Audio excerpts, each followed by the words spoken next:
et on va lire, amen, la puissante parole de Dieu.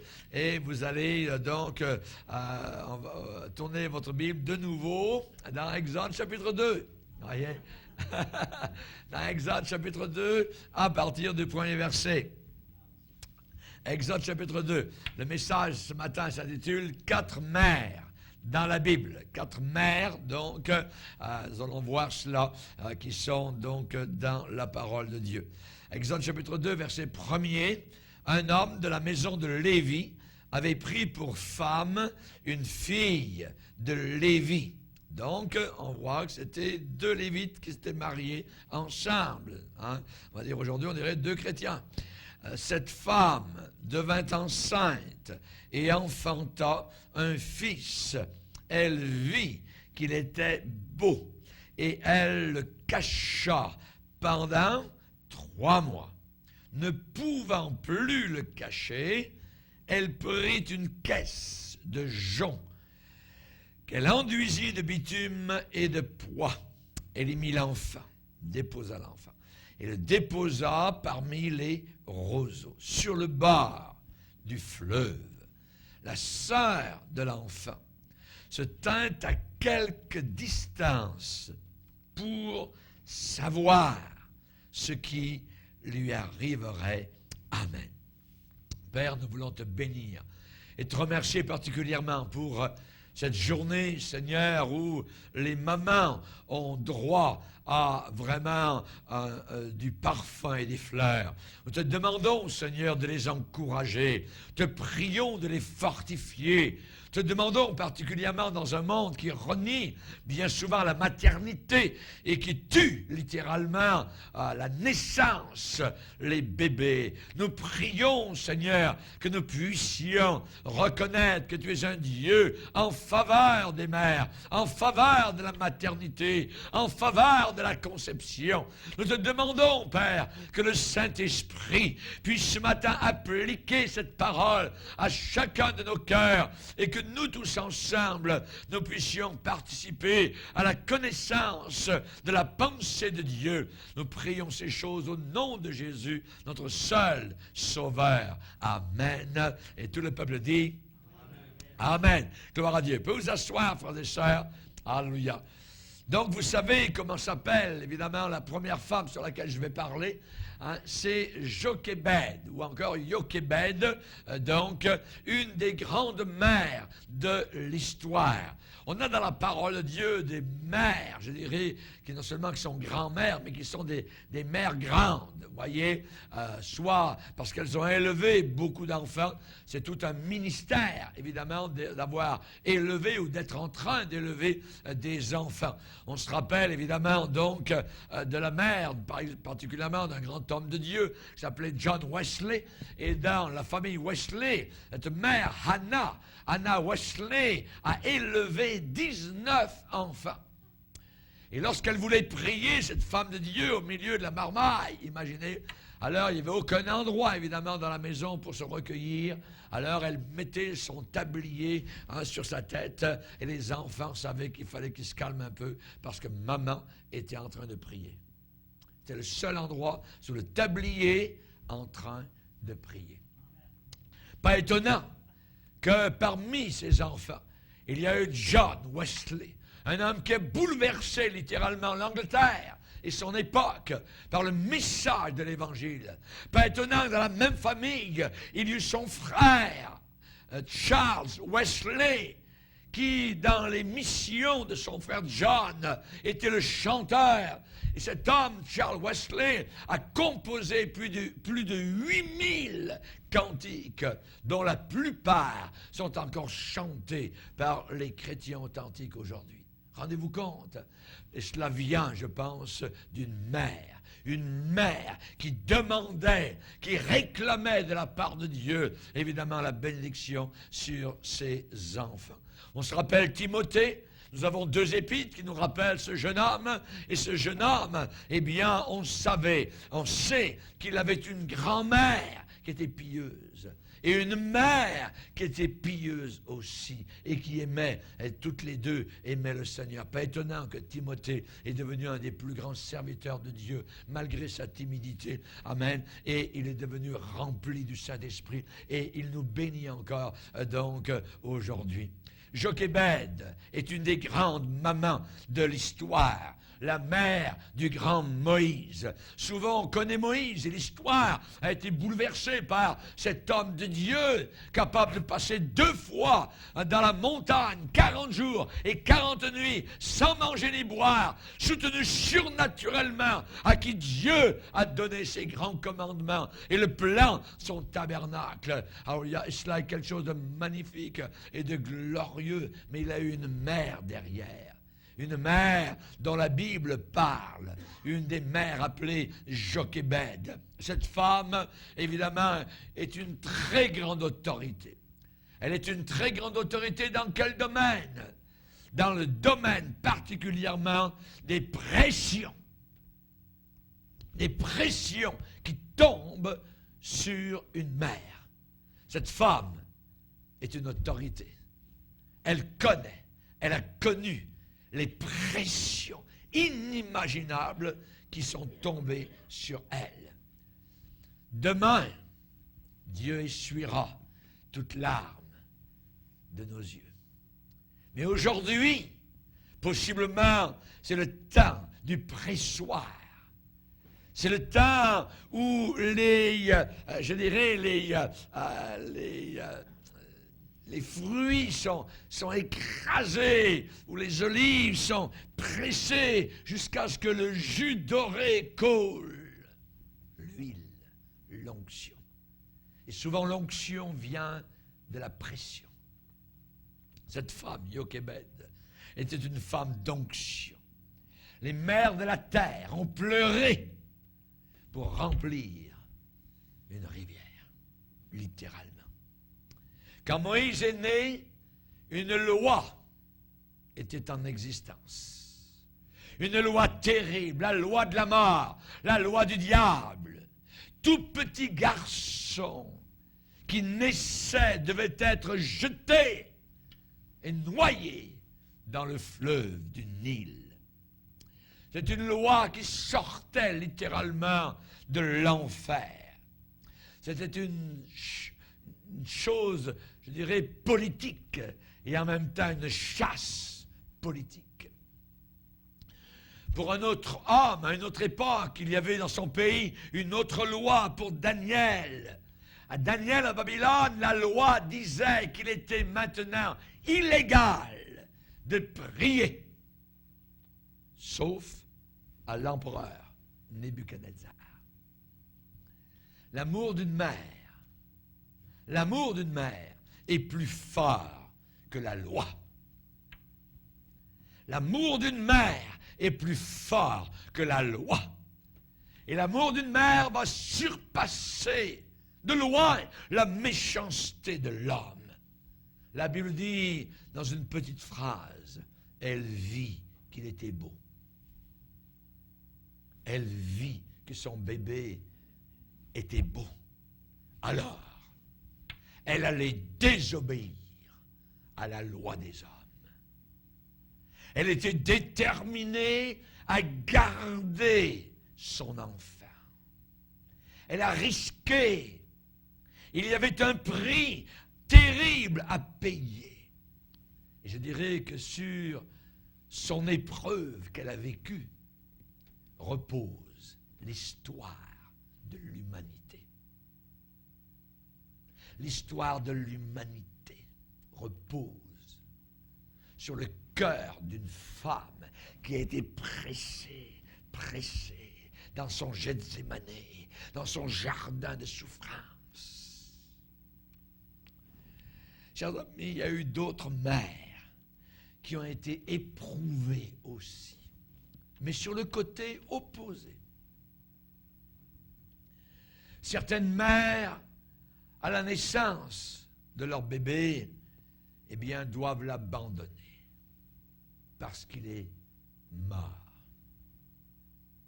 Parce que le bébé n'a pas vécu. soit qu'il soit né, mort, ou soit qu'il ait vécu quelques heures ou quelques petites journées et ensuite est décédé. C'est une pression inimaginable. Ce sont des pleurs terribles. Ces femmes doivent faire face à des vêtements qui ne seront pas portés, qui ont été préparés. Ces femmes devront faire face à des jouets neufs qui ne seront pas utilisés, à un berceau vide. Ces femmes-là sont en proie aux problèmes immédiatement après la naissance, après l'accouchement. Jochébed, elle a caché son enfant. Elle a caché son enfant. Elle était sous pression jour et nuit. Quand son enfant pleurait, les cris pouvaient être entendus. Un soldat égyptien pouvait passer dans la rue et entendre que là, dans la maison de ces Hébreux, il y avait un bébé. Il pouvait casser la porte, entrer, prendre le bébé, l'arracher, et le transpercer et le jeter dans le fleuve du Nil. Chers amis, Jochébed a caché son bébé pendant 3 mois. Je crois que cette femme-là aurait pu, évidemment, sympathiser à 120% avec les Juifs sous le régime des nazis d'Hitler. Son mari s'appelait Amram, un lévite, un homme de Dieu. Cet homme travaillait pendant la journée comme esclave, sous les coups de fouet des chefs de corvée.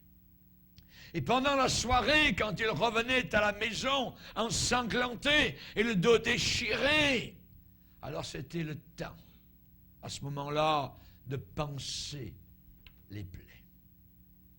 Un soir, Amram est revenu à la maison, il a vu les mains de sa fille et de sa femme commencer à tresser un panier.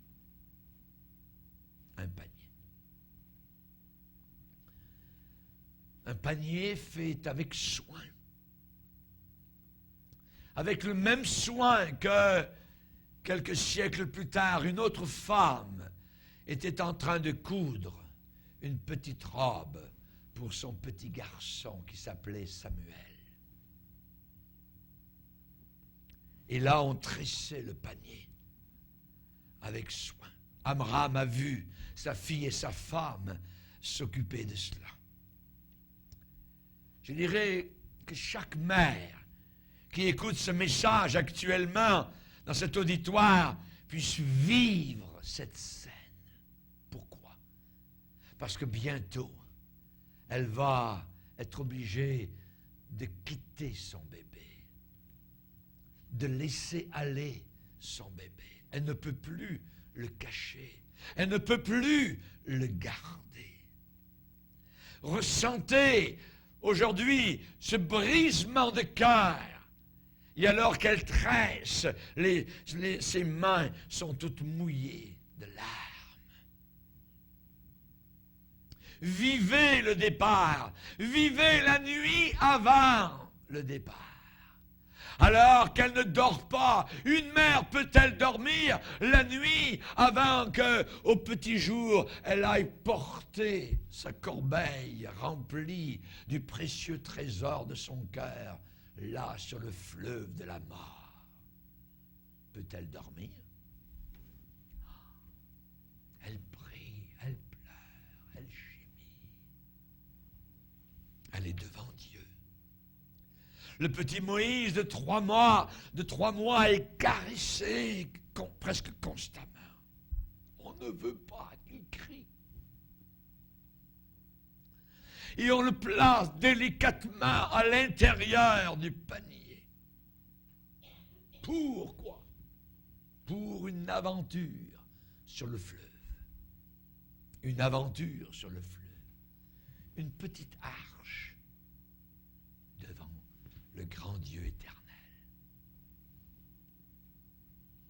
L'enfant est placé. L'enfant maintenant est là sur l'eau. Il est parti de la maison. Quel vide dans la maison. L'enfant, en réalité, a été consacré à Dieu. Sa mère, Jochébed, l'avait consacré, l'avait abandonné à Dieu avant de l'abandonner au fleuve majestueux de la mort. Elle s'était tournée vers le Père éternel, qui avait dit, remets ton sort à l'Éternel, et il te soutiendra. Il ne laissera jamais le juste chanceler. Jochébed, aujourd'hui, est une preuve à toutes les mères qui auront confiance qu'il y a toujours quelqu'un qui sait, quelqu'un qui voit, quelqu'un qui domine, quelqu'un qui prend soin et quelqu'un qui agit. Dieu voit le moindre des moineaux sur la planète Terre et aucun des moineaux ne tombe à terre sans qu'il ne le sache. Et Dieu voyait le bébé là, dans les roseaux, ballotté par le fleuve. Peut-être à quelque distance, voilà une queue d'un animal qui est en train de battre le fleuve. Un crocodile en train de battre le fleuve comme une baratte. Et là, il y a quelques remous qui viennent et ballottent. Il y a quelque distance des mâchoires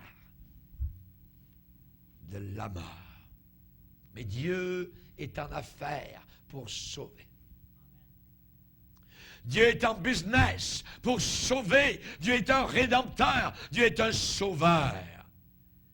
Dieu est en affaire en faveur de la maternité. Soudain, la jeune princesse va dire à la jeune fille qui est là et qui regarde, emporte cet enfant, allaite-le-moi. Va trouver quelqu'un qui l'allaite. Et la petite fille amène la maman. Rendez compte? Rendez compte comment Dieu est en train d'agir? On s'attend au pire et c'est le meilleur qui arrive. Dieu change le mal en bien. J'aurais voulu être là le premier soir à la maison. À la maison où le bébé peut crier, peut pleurer. Voyez, librement. Il ne mourra pas. Il ne mourra pas. Dans la maison d'Amram, le premier soir, le perdu est retrouvé. Le mort était en vie. Alléluia.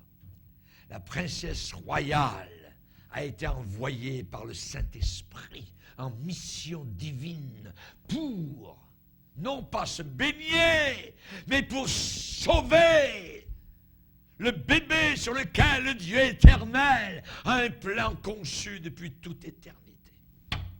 Alléluia. Merci Seigneur. Dieu est impliqué dans ce genre d'affaires. Maman qui m'écoutait, ne perdez pas la foi.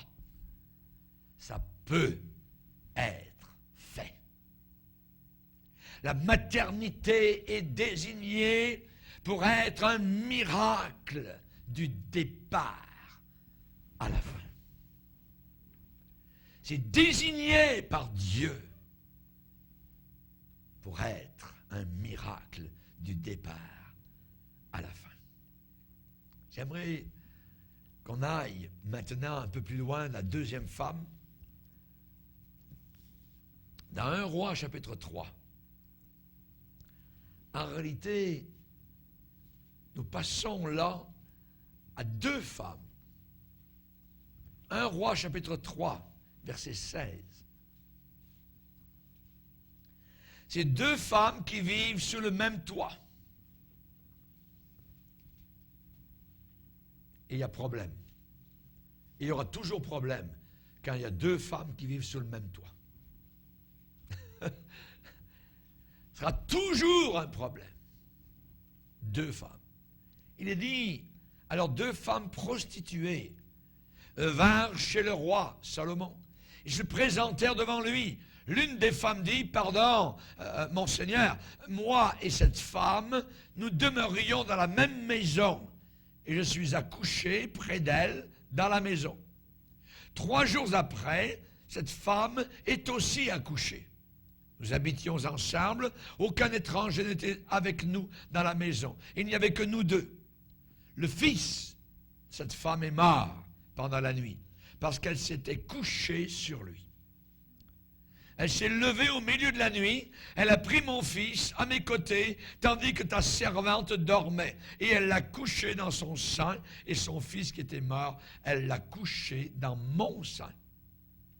Le matin, je me suis levé pour allaiter mon fils, et voici, il était mort. Je l'ai regardé attentivement le matin, et voici, ce n'était pas mon fils que j'avais enfanté. L'autre femme dit, au contraire, c'est mon fils qui est vivant, c'est ton fils qui est mort. Mais la première répliqua, nullement, c'est ton fils qui est mort, et c'est mon fils qui est vivant. C'est ton fils qui est mort, et c'est mon fils qui est vivant. C'est ainsi qu'elles parlèrent devant le roi. Le roi dit, l'une d'eux dit, c'est mon fils qui est vivant, et c'est ton fils qui est mort, et l'autre dit nullement, c'est ton fils qui est mort, et c'est mon fils qui est vivant. Puis il ajouta, Salomon ajouta, apportez-moi une épée. Apportez-moi une épée. On apporta une épée devant le roi. Et le roi dit, coupez-en 2. Coupez-en 2 l'enfant qui vit. Et donnez-en la moitié à l'une et la moitié à l'autre. Alors la femme, dont le fils était vivant, sentit ses entrailles s'émouvoir pour son fils. Et elle dit au roi, « Ah, mon Seigneur, donne-lui l'enfant qui vit et ne le faites pas mourir. » Mais l'autre dit, « Il ne sera ni à moi ni à toi, coupez-le. » Et le roi, prenant la parole, dit, « Donnez à la première l'enfant qui vit et ne le faites pas mourir. C'est elle qui est sa mère. » Tout Israël a pris le jugement que le roi avait prononcé, et l'on craignit le roi, car on vit que la sagesse de Dieu était en lui pour le diriger dans ses jugements. 2 femmes sous le même toit. 2 femmes sous le même toit. C'est une histoire de rivalité. C'est une histoire de concurrence. Un des plus grands tests, je dirais, de qui dit vrai, qui dit faux. Un des plus grands tests de tous les temps. Et Salomon, là, est inculqué dans une autre histoire de maternité. Une autre histoire de maternité. 2 femmes sous le même toit, c'est du trouble. Rappelez-vous toujours ça. 2 femmes sous le même toit, c'est du trouble du début à la fin. Une nuit, par accident, par hasard, une femme a tué son enfant. Vous voyez, il est mort, donc, durant la nuit. Désespérée, elle a fait quelque chose. Elle a échangé l'enfant mort pour l'enfant vivant. Elle l'a échangé pendant la nuit. Le matin, fureur. Les cheveux volent en l'air, ça se déchire, ça. Oui. La fureur du matin a conduit ce beau petit monde, ces 2 femmes, avec le bébé vivant, en cour de justice. Les réclamations étaient fortes, les réclamations étaient persistantes, et les réclamations étaient obstinées. Le problème, c'est qu'il n'y avait aucun témoin pour voir ce qui s'était passé.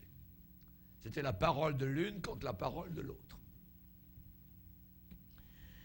Et ce cas, évidemment, était un témoignage non vérifiable d'une femme contre un autre témoignage non vérifiable d'une autre femme.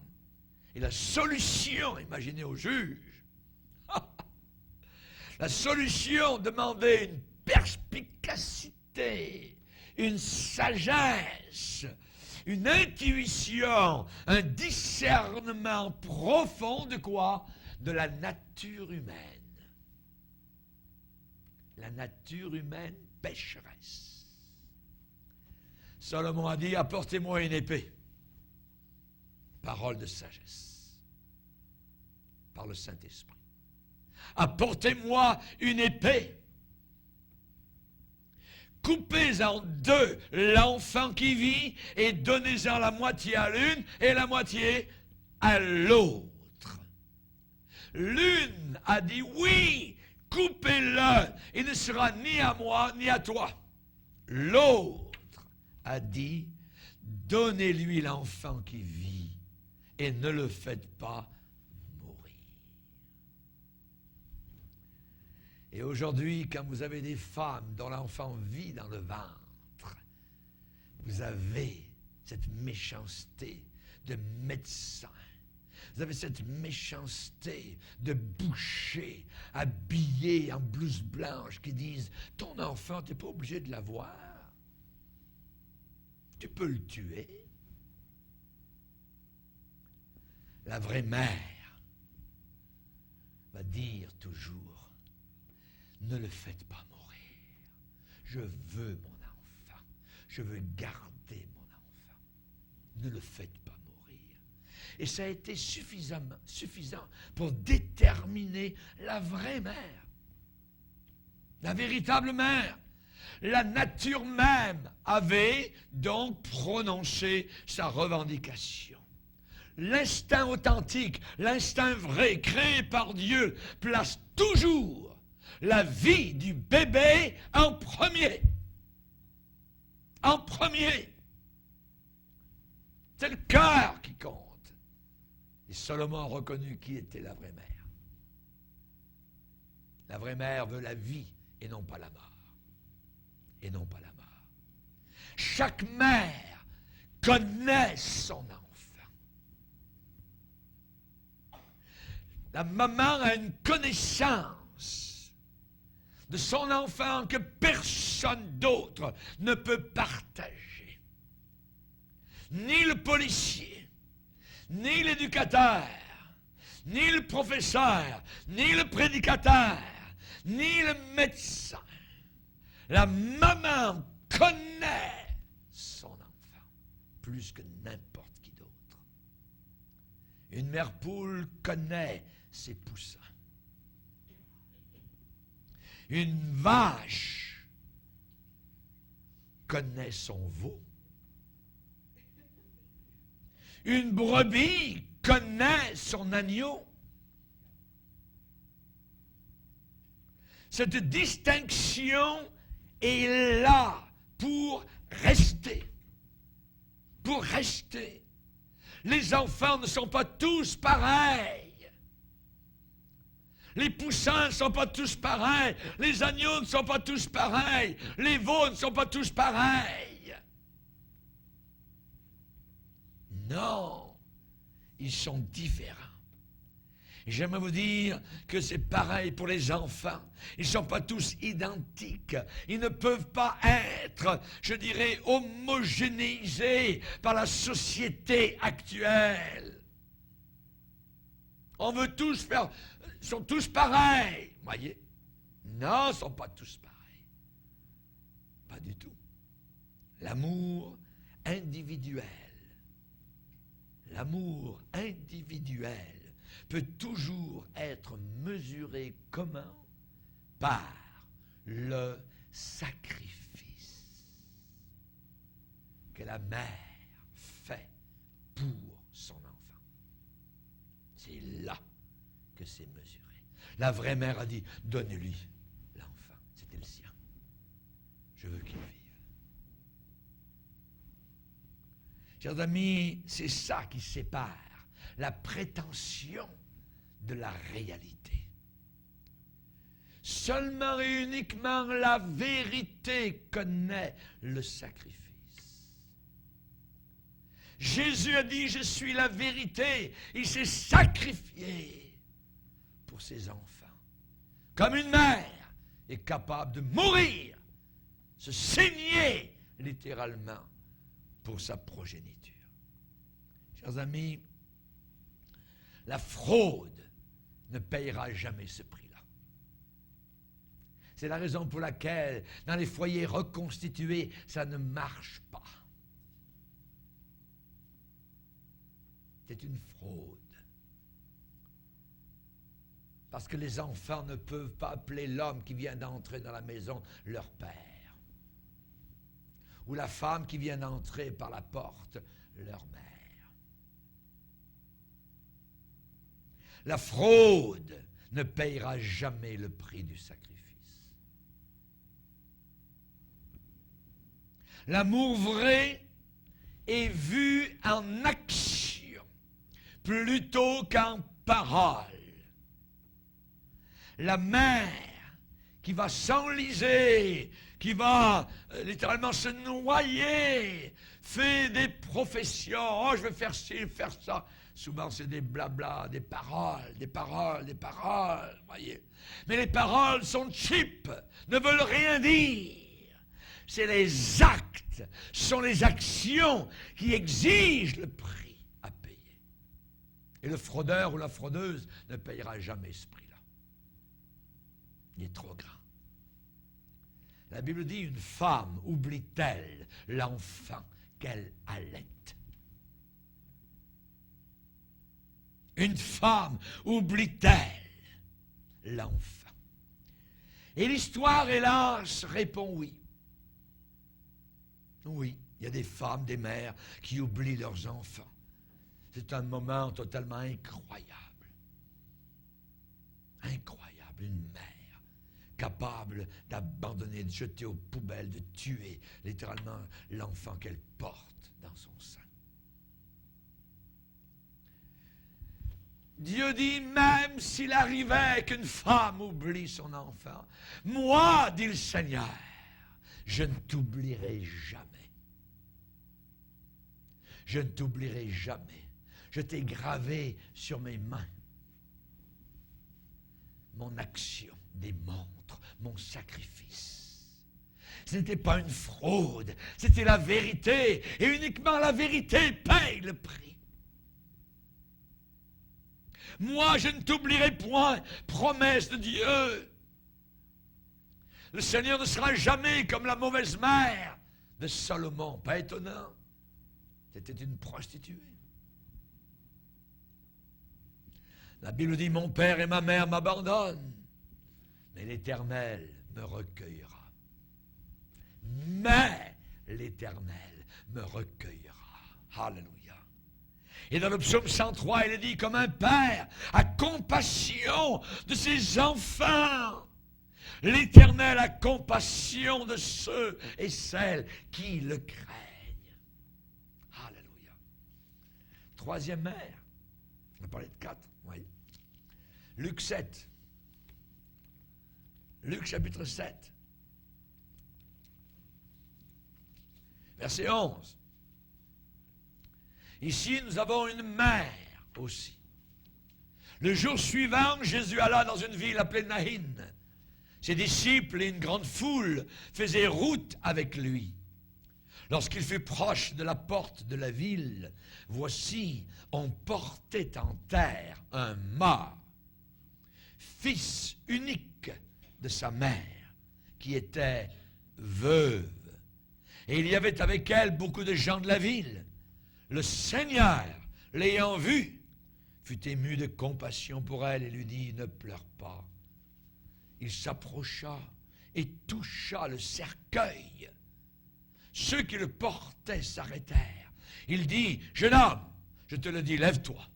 Et le mort s'assit. Il se mit à parler.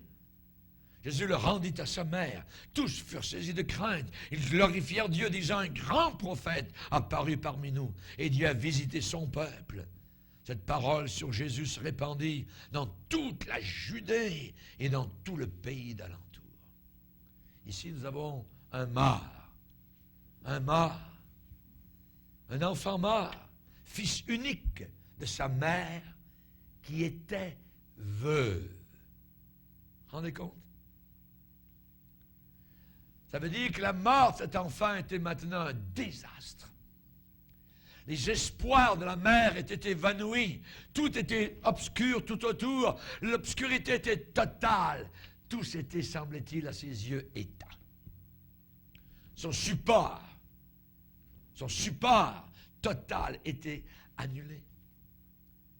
Son garçon était son futur. Son garçon était son avenir. Son garçon était son investissement. La vie de cette maman était liée à la vie de son fils. Quel âge avait-il? Je ne sais pas, avait-il 20 ans? Avait-il 30 ans? On ne le sait pas. On ne le sait pas.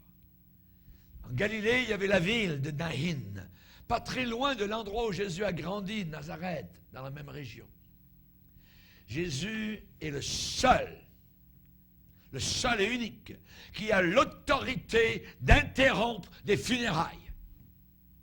Alléluia. Que Dieu soit béni. Le seul, oui. Et le seul capable de ramener un mort. Et je crois que cette histoire-là, vraie, a dû arriver à l'attention même du gouvernement. Dans toute la grande région, ça s'est répandu. Demandez à une maman qui a peut-être plusieurs enfants, duquel, parmi les enfants, elle pourrait se passer.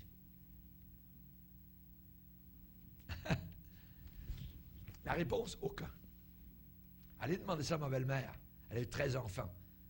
Dites-lui, Madame Fortin, vous avez eu 13 enfants, on pourrait en prendre un, tout ça, puis duquel vous pourriez, ou de laquelle vous pourriez... ça ne marche pas bien comme ça. Aucun. Aucun. Chaque mort blesse une mère. Chaque mort blesse une maman. Les mères sont, elles, les vrais blessés, les vraies victimes de toute guerre sur cette terre. C'est elles, les vrais blessés. Cette mère en avait un seul. La Bible dit qu'il était fils unique. Un seul, fils unique. Elle était seule, terriblement seule, une veuve en plus. Le mari était décédé. Elle était déjà allée au cimetière, emporter son cher époux. Personne n'avait besoin de lui donner des directions où se trouvait le cimetière. Elle le savait. Elle était déjà allée. Et l'enfant avait pris la place du papa à la maison après. Et maintenant, voilà que c'est le fils qui vient de mourir. Imaginez. La réponse à une situation semblable, c'est toujours et sera toujours regarde à Dieu pour trouver du secours, pas vers les hommes. Regarde à Dieu pour être aidé, pour être secouru. Les disciples l'ont appris sur la mer déchaînée, rappelez-vous. La Bible dit qu'ils tiraient sur les rames, ça ballottait, c'était sur le bord de capsize, d'aller, de revirer de bord, voyez, d'être noyé. Et la Bible dit, Jésus les vit. Jésus les a vus. Jésus les vit. Marc 6, 48. Et je le crois. Et je le crois. Vous savez, quand on prend un avion, que vous allez partout autour de la terre, il n'y a jamais un seul avion qui est en dehors du contrôle, de la tour de contrôle. Et c'est la même chose avec toi, avec moi. Il y a une tour de contrôle éternelle dans l'éternité. Il y a la tour de contrôle, c'est mon Dieu. Et il voit. Il a vu la mer. Il a vu Jochébed. Il a vu, alléluia, dans le jugement de Salomon, la vraie mère. Jésus a vu cette maman de Naïn, veuve, avec le fils dans la boîte. Cercueil. Vous et moi, nous sommes toujours dans le champ de vision du Seigneur. Alléluia. Jésus est arrivé vers les disciples sur la mer déchaînée. Rassurez-vous, c'est moi, n'ayez pas peur. Rassurez-vous, c'est moi, n'ayez pas peur. Et il a vu, Jésus, le besoin de cette maman, à Naïn, comme il a vu la faim des 5000 personnes, 5000 âmes, qui étaient là en plein désert pour venir l'écouter. Notre Dieu est un Dieu de compassion. Pour les nourrir, les 5000, Jésus, il a dit qu'il fut ému de compassion. Ému de compassion. Et Jésus a été ému de compassion pour cette maman-là, qui était derrière le cercueil, en train de crier comme ça se passe au Moyen-Orient, quand les gens, il y a des crieuses qu'on paye pour qu'elles crient, pour qu'elles pleurent, voyez, quand il y a un mort. Mais la mère, on n'a pas besoin de la payer. C'était vraiment les vrais cris et les vrais pleurs. Et Jésus a été concerné d'abord pour la maman, et ensuite il a été concerné pour le cercueil. Les premières paroles ont été vers la maman. Jésus a dit, ne pleure pas. Ne pleure pas. Chers amis, le seul soulagement pour cette mère, c'était le trop-plein qui passait par ses glandes lacrymales, par les yeux. Les pleurs. Jésus connaît la valeur des pleurs. Si vous n'avez rien à dire à Dieu, mais que vous pleuriez simplement devant le Seigneur, ça a la valeur d'une prière. D'une prière. Dans le psaume 6, l'Éternel entend la voix de mes pleurs. L'Éternel entend la voix de mes larmes. C'est vrai que les pleurs ne ramèneront personne, voyez. Il peut y avoir des gens qui pleurent de remords, qui pleurent de regrets ou de solitude. Ça peut apaiser temporairement la douleur, voyez. Mais c'est seulement et uniquement Jésus-Christ qui peut ramener quelque chose de la mort, qui peut ramener quelque chose qui a été perdu. Uniquement lui. Jésus-Christ est le grand ami qui sympathise. Il guérit les cœurs brisés. Et on a besoin de son réconfort. On a besoin de son réconfort. Pas la bouteille, pas l'aiguille, pas la pilule, pas le blasphème, pas le mépris, pas la frivolité, ni la légèreté, ni le scepticisme ou le doute ou la moquerie face à Dieu, à sa parole. Jamais cela ne fera l'affaire. Non. Jésus-Christ est un ami, le meilleur des amis. Marie de Magdala pleurait dans le jardin. Jésus qui était là et n'avait pas encore été reconnu, elle pensait avoir affaire à un jardinier. Jésus lui a dit, ne pleure pas. La manière, la voix avec laquelle elle a entendu, elle a reconnu la façon. Elle s'est mise à ses pieds, elle dit, Rabboni. Rabboni, maître. Elle l'a adoré. Ne pleure pas. Le Seigneur a dit cela à Agar, qui avait été chassée de la maison d'Abraham. Elle était avec son fils. L'outre dans le désert était maintenant vide. Elle a dit, je vais voir, je vais me mettre à quelque distance, mon petit enfant va mourir dans quelques heures. Et l'ange de l'Éternel, le Seigneur, est venu et a dit, Agar, pourquoi pleures-tu? Il savait, mais il voulait, le Seigneur, qu'elle entende ce qu'il y avait dans le cœur de cette maman qui pleurait dans le désert. Et le Seigneur a sauvé la vie à l'enfant. Elle n'avait pas vu, il y avait un puits qui était là juste à côté. Les pleurs parfois nous empêchent de voir les puits qui sont là dans le désert. Une dernière femme, c'est Rebecca. Rebecca, voyez, a été une mauvaise conseillère, imprudente. Je dirais, c'est un tissu enchevêtré, voyez, quand nous commençons à tisser la ruse et la déception, la séduction. Et la mère de Jacob était très bonne dans ça. Décevoir, mentir, amène toujours le trouble. Et de n'importe quel côté qu'on regarde la situation, c'est toujours le trouble. Elle a enseigné à son fils Jacob à décevoir, à mentir, à séduire, à mettre de la laine sous les regards de son mari et du père de son enfant. Elle a trompé son fils Ésaü.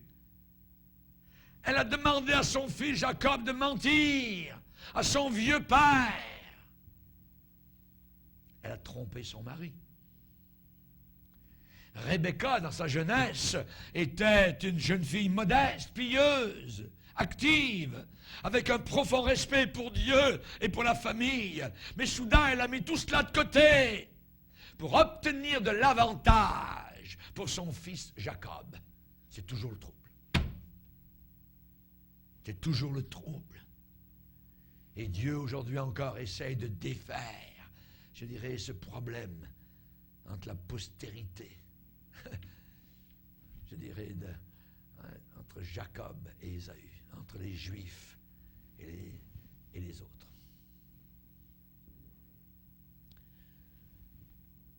Une leçon que l'on apprend, c'est que la fin ne justifie jamais les moyens. Pour arriver à son but, on va dire, on prend n'importe quel moyen. Ça, hein? Non, non, non. Oh, mon vieux mari, Isaac, il a l'air fou. Il est vieux. C'est un vieux, vous voyez. Une femme ne devrait jamais laisser tomber son mari, malgré l'âge avancé, malgré la maladie, malgré la vieillesse, malgré la perte de sa vue. Une femme ne devrait jamais faire cela. Chers amis, physiquement, il est vrai qu'Isaac n'était plus le même homme que lorsqu'elle est descendue du chameau, voyez, pour venir l'épouser, pour courir à sa rencontre. Mais cependant, elle lui devait du respect. Dieu n'approuvera jamais qu'un conjoint prenne l'avantage sur l'autre qui est faible. Jamais Dieu n'approuvera cela. Cette mère a fait faire du mauvais sang, Rebecca.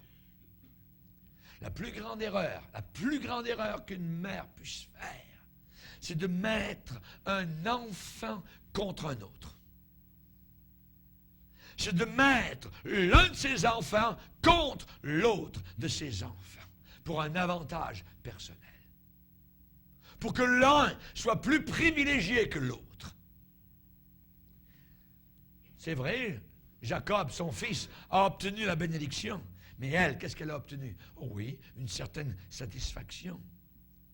Mais Rebecca a vécu suffisamment d'années pour voir plus tard du mauvais sang entre ses deux fils. Est-ce que ça valait la peine? Cette femme-là a vécu une solitude jour et nuit. Jacob, son enfant a dû s'enfuir. Il était parti. Elle ne l'a jamais revu. Elle ne l'a jamais revu. Il était parti à Paddan Aram. Et avec elle, elle avait seulement un mari aveugle pour compagnie, qu'elle avait trompé, à qui elle avait menti. Comment pouvait-elle se racheter maintenant envers cet homme? Elle l'avait trompé, elle a payé. Le péché paye aussi. Elle a payé, comment? Un cœur brisé. Un cœur brisé. Elle n'a probablement jamais vu ses petits-enfants. Sa séduction est venue même se percher dans sa famille. Parce que là-bas, a séduit celui, Jacob, qui avait séduit son frère Ésaü. Et vous rappelez qu'il a été alourdi avec une première femme, Léa. Mais ce n'est pas elle qu'il aimait, c'était Rachel. La déception est allée toujours de plus en plus. L'erreur d'une mère coûte toujours beaucoup. Les mères ont besoin de sagesse. Elles ont besoin de quoi? D'être un exemple. Amen. Baissons nos têtes et prions le Seigneur.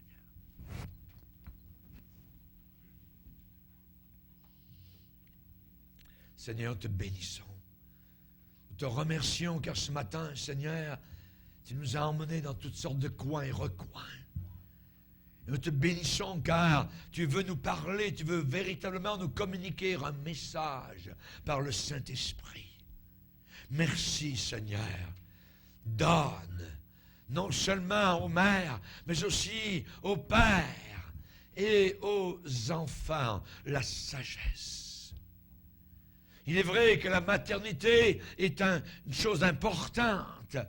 Il est vrai que la mère, dans sa fonction, a entre ses mains la clé de l'âme et du caractère de son enfant. Nous te demandons, Seigneur Jésus, que tu puisses encore te glorifier en cette journée, en nous apprenant, Seigneur, la persistance, la persévérance à supporter les pressions d'une Jochébed. Aide-nous, Seigneur, s'il te plaît, à faire en sorte que l'amour authentique et le sacrifice parlent toujours plus fort que les paroles. Merci, Seigneur, car tu consoles. Tu es là pour nous dire encore, ne pleure pas. Ne pleure pas, car tes enfants reviendront du pays de l'ennemi. Ils reviendront. Seigneur, tu es le Dieu vivant qui ramène les morts, qui ramène les captifs, qui ramène, Seigneur, ce qui a été perdu. Oui, le Fils prodigue revient à la maison. Te bénissons, Père, pour tes consolations merveilleuses. Aide les Rebecca, Seigneur, qui pourraient être parfois de mauvaises conseillères. Aide-nous à aimer les enfants avec leur caractère différent, Seigneur, à ne jamais en aimer un plus que l'autre. C'est un couperet dangereux. Nous te le demandons, Père, au nom de Jésus, pour ta seule gloire. Amen. Et tout le peuple dit, Amen.